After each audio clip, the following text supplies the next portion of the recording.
school, you're likely to teach more than one subject. An English teacher is likely to teach social studies. A math teacher probably also teaches science. This is going to give you a variety of lesson plans. Get to school early, get familiar with their lesson plans, get familiar with where the different textbooks are for each class. It's also likely you're going to have a variety of learning abilities within your class. You can have advanced students, and you can also have a class of learning challenge students. Each class is unique. Don't blame one class for another's behavior. Middle school students respond to authority and clear commands. Don't allow students to be late to class. Make note of anyone that's tardy. Tardiness is not allowed in middle school.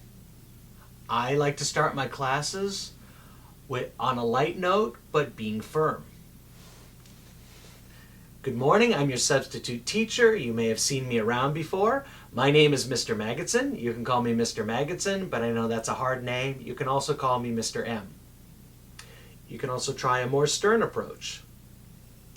Good morning, class. My name is Mr. Magidson. You can call me Mr. Magidson or Mr. M.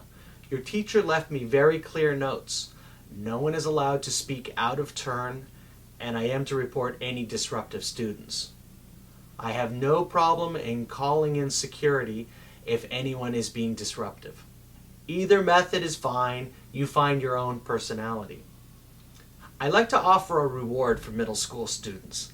If they stay on task the last 5 minutes, I ask them to put their books away and they can talk quietly at the end of class.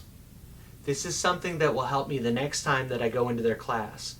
They know that I'm a good, fun substitute teacher, and they'll do what I say because I've given them a nice reward of being allowed to talk for 5 minutes. That's like a steak dinner to me or you. After starting the class and telling the students my expectations, I want them to get to work.